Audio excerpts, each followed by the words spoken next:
একটা রিক্সাওয়ালা ডেলি 2-4টা গালি, 2-4 ডজন গালি খাওয়া ব্যতীত বাড়িতে ফিরে না।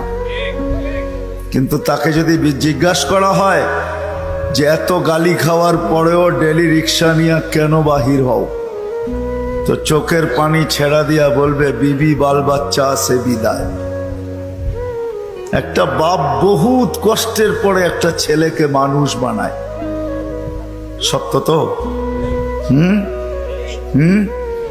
কেমন মানুষ যে মা 10 মাস পেটে রেখা কষ্টের স্তূপ জমাইতে জমাইতে হিমালয়ের চেয়ে বড় করে দিল। একটা বাপ সন্তানের পিছে খাটতে খাটতে খাটতে খাটতে নিজেকে বৃদ্ধ করে দিল, যৌবনটা হারায়া দিল। আমার সমাজে তাকাইলে দেখা যায় ওই মা বাবাই এখন বৃদ্ধাশ্রমে বাস করে। বলেন এটা কেমন মানুষ? কেমন মানুষ?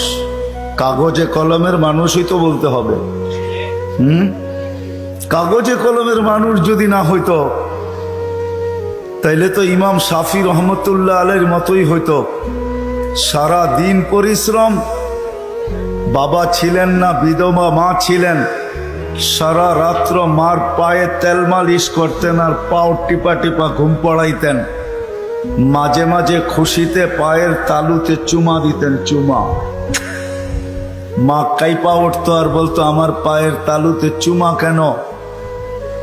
তো বলছে তোমার পায়ের তালুতে চুমা দেই না, আমি তো আমার জান্নাতে চুমা দিয়া স্বাদ নিতেছি, স্বাদ। তাইলে সন্তান এমন মানুষ হতো। শুধু কাগজ কলমে মানুষ হইলে মানুষ হয় না।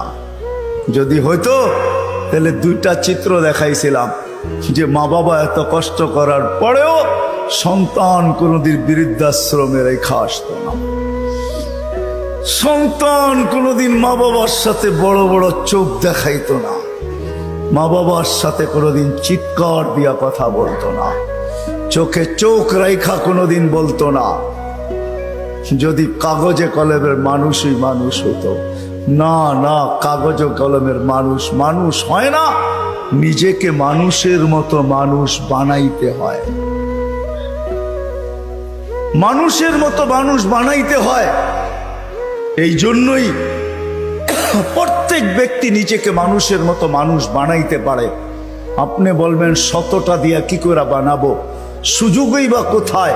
এই জন্যই মনে হয় আল্লাহ ভালোবাসার বশীভূত হয়ে ভালোবাসায়, এটাও ভালোবাসার নিদর্শন।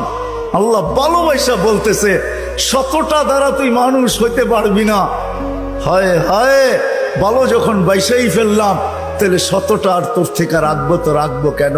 তো আল্লাহ একটার ভিতরে 100টা ঢুকায়া দিয়া বলতেছে ইন সালুহাত সালুহা সাইরুল আমাল, আমাকে শুধু নামাজ ওকে কইরা দে, তোর জীবন ওকে আমি লেখা দিব। নামাজ কমপ্লিট কইরা দে, ওর জীবন ওকে কমপ্লিট লেখা দিব। নামাজ পূর্ণ, জীবন পূর্ণ লেখা দিব। এই জন্যই তো আমি বলি এই উম্মত যদি কিছুই না করতো,